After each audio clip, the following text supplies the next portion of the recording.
The YouTube Scumbag Bounty Hunter Squad. A Pizzaverse Studios Western parody. When the West went digital, justice needed a new breed of gunslingers. They weren't looking for fame. They weren't chasing clout. They were hunting scumbags one live stream at a time. They call them the YouTube Scumbag Bounty Hunter Squad. Admiral Impeach, the legend. Old school, cold eyes, voice like gravel and bourbon, rides a horse named Algorithm. He don't talk much, but when he does, people get demonetized. Sun-grown trichome, the tracker. Knows every IP in the desert, can smell a fake wise guy through a thumbnail.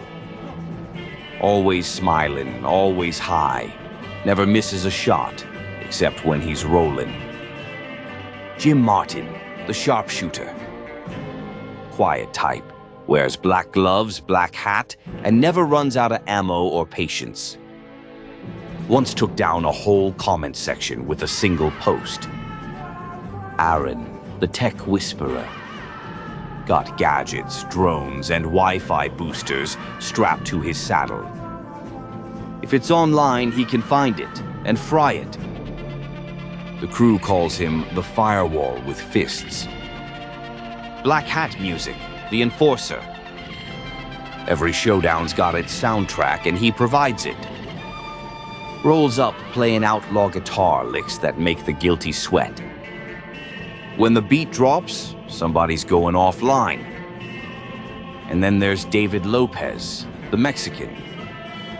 A former Fed turned renegade rider. Cool under fire, sharp with a pistol and sharper with his tongue. He don't say much about his past, but when trouble hits, he's the first to draw. They ain't saints. They ain't heroes. But out here, when the scammers start singing and the snakes start biting, they're the only law that's left. Time to clean up this cesspool, boys. Saddle up. The YouTube Scumbag Bounty Hunter Squad. Justice ain't dead, it's just being shadow banned.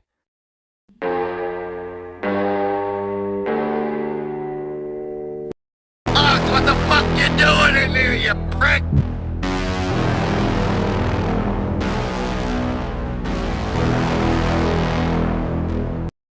The Gentleman Boss, Tony Gizzo, the Hidden Empire of Kansas City.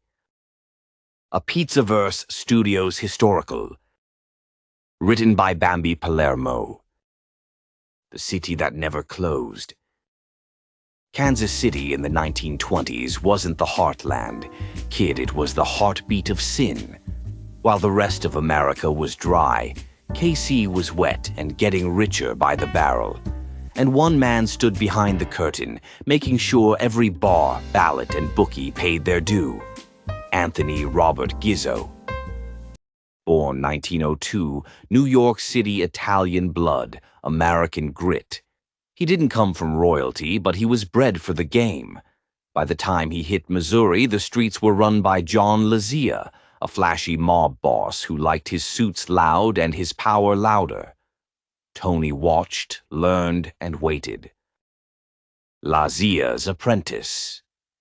The 1920s were a bootlegger's gold rush. Whiskey flowed through KC's underground tunnels faster than the Missouri River.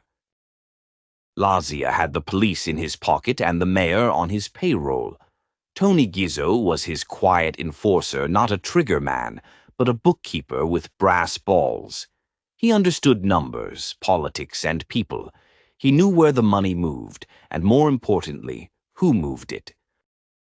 While Lazia ran the headlines, Gizzo ran the ledgers. He kept the machine oiled and made sure the right judges stayed friendly.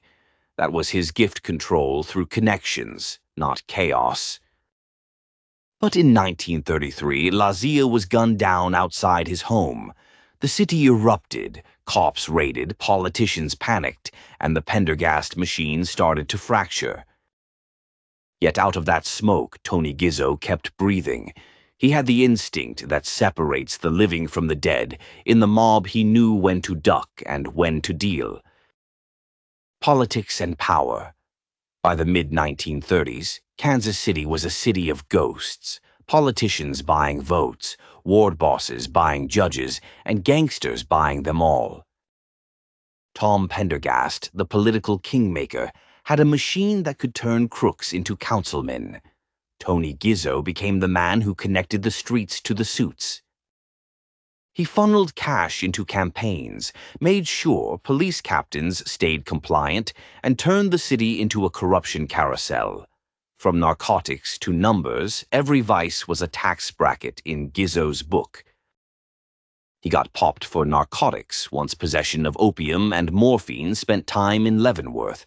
The feds thought they had him pinned. They didn't realize he was taking notes. By the time he walked out, he knew exactly how federal bureaucracy worked and how to game it. The Binaggio years. In the 1940s, Tony met Charles Binaggio, a political prodigy with movie star looks and mob-level ambition. Together, they built a system where crime and politics were indistinguishable. Binaggio was the public face, shaking hands, cutting ribbons. Gizzo was the shadow cutting deals, fixing elections. They bought ward captains, funded candidates, and ran Kansas City like a private casino. When a federal committee asked how much cash Gizzo carried, he smirked, pulled a roll from his pocket, and peeled off $2,500 bills on live television. The message was clear. Power ain't something you hide. It's something you own. But the feds weren't the only ones watching. Chicago was too. The outfit didn't like KC acting like its own syndicate. And when Binaggio started pushing his political luck, the phone lines from Chicago to KC got real quiet. The Clubhouse Murders. April 5th, 1950, 2 shots each, behind the ear. Binaggio and his bodyguard Charlie Gargotta found dead in their clubhouse office. No forced entry, no witnesses, just 2 corpses and the faint smell of expensive cigars. Kansas City froze. The FBI moved in, the newspapers screamed, and every mobster in the Midwest checked his rearview mirror. For 3 decades, the town was a free zone. Now it was a crime scene. Who gave the order? Nobody knows. But after the dust settled, Tony Gizzo was the one still standing, and when the phone stopped ringing in Chicago, he quietly took the throne. Boss of the Heartland. From 1950 to 1953, Anthony Robert Gizzo was the boss of the Kansas City crime family, not officially announced, but everyone knew. He controlled bookmaking, horse racing, liquor, and a slice of every construction contract in town.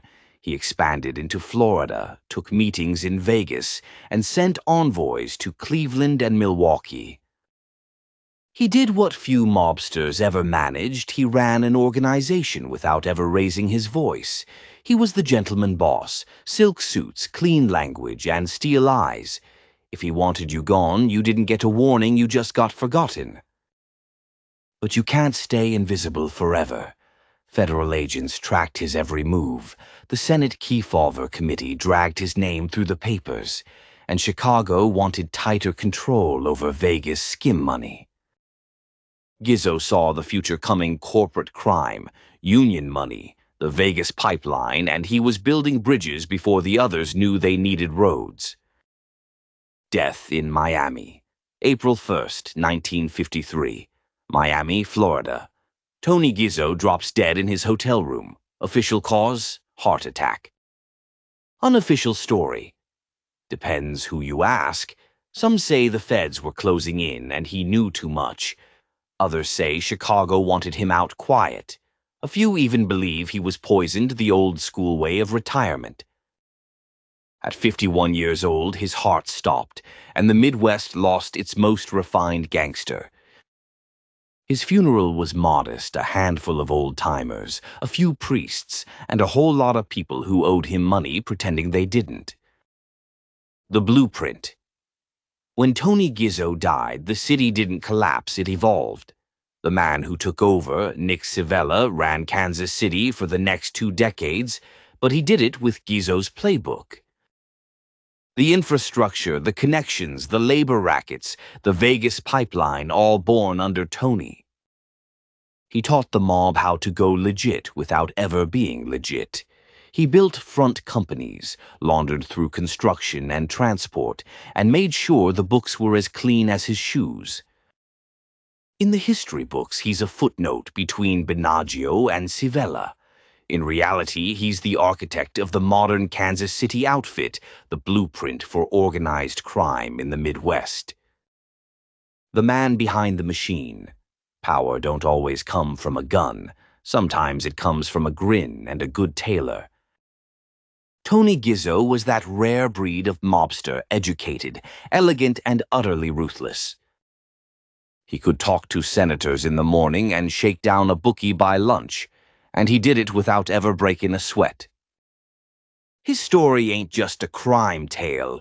It's a mirror for America itself, how ambition, greed, and charm can build an empire even while the laws look in the other way. He was a gentleman in public, a gangster in private, and a ghost in the records. And somewhere in Kansas City's archives, his mugshot still stares back, half smile, half warning. Word to the wise. Don't let the silk suits fool ya. Tony Gizzo was as cold as they come. But he did what most wise guys couldn't. He turned crime into corporate policy. He didn't just play the game, he rewrote the rules. So when you think organized crime, don't just look at New York or Chicago. Look at Kansas City, the city that never closed. And remember the gentleman who kept the doors open. This has been a Pizzaverse Studios production. Written by Bambi Palermo. Subscribe for more true crime deep dives where history ain't rewritten, it's excavated. Because in the Pizzaverse, the truth always tastes like blood and bourbon. When I go into that ground, I won't go quietly. I'm bringing my crown. When I go into that ground, oh, they gotta bury me face down. From the rubble, what do I see? There's a whole damn army thinking that they're gonna harm me, saying that I'll never get free. Oh, I got troubles, they won't let me be. But I won't get tired, set the town on fire till my troubles got trouble with me. Thinking that they've won, it's only just begun. When I go into that ground, I won't go quietly. I'm bringing my crown. And when I go into that ground, oh, they gotta bury me face down.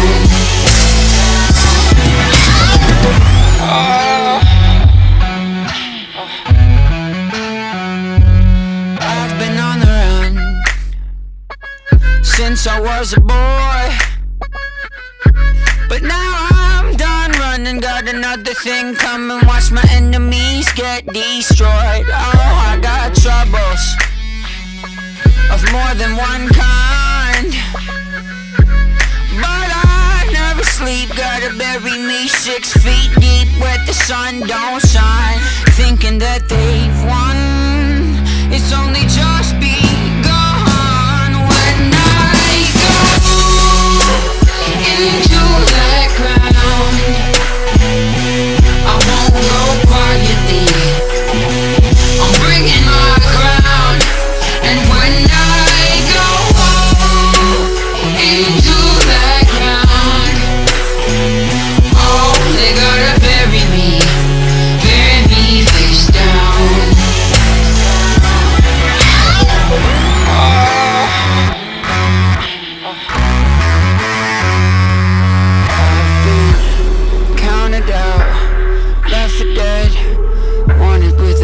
bounty on my head, but somehow, someway, I'ma keep moving along, moving along.